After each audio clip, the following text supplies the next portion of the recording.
La Croatie est un pays de l'Europe centrale. Il y a beaucoup de choses à découvrir sur la Croatie. La population, les Croates, ils ont une histoire qui est très intéressante. Ils étaient sous la tutelle de l'Autriche pendant plus de 500 ans. Et ce n'est qu'au début des années 1900 qu'ils ont perdu la tutelle de l'Autriche. Et ils se sont retrouvés avec les Serbes. Donc, après, il y a eu l'histoire de la Yougoslavie avec la Serbie, avec la Croatie. Donc, il y avait une guerre au Balkan qui a abouti à l'indépendance de la Croatie en tant que Croatie en 1991. La Croatie aujourd'hui se retrouve à côté de la Hongrie, de la Serbie, de la Bosnie-Herzégovine. Finalement, la Croatie n'est même plus proche de l'Autriche. Il y a entre la Croatie et l'Autriche aujourd'hui, il y a un autre État. Dans l'histoire de la Croatie, il y a eu une influence continue de l'Italie, de l'Empire chrétien, la volonté de christianiser les Croates, parce que la Croatie est juste à la frontière de l'Empire, de ce qui constituait l'Empire ottoman.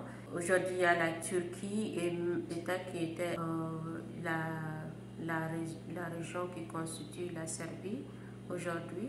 Donc aujourd'hui, la Croatie a un gouvernement qui est parlementaire. Donc c'est-à-dire le Premier ministre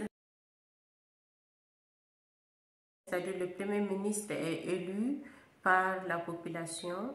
Le ministre actuel, c'est Andrej Plenković. Il a été élu en octobre 2016. Il est né à Zagreb, la capitale de la Croatie. Il a étudié à Zagreb, il a fait des études de loi.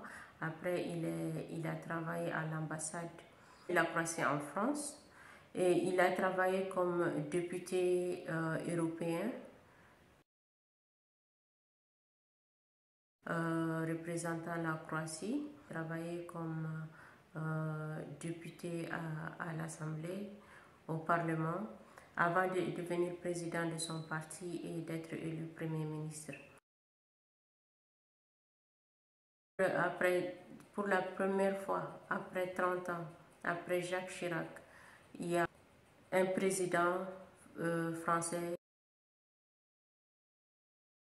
sur le sol croate où ça a été l'occasion de signer un partenariat.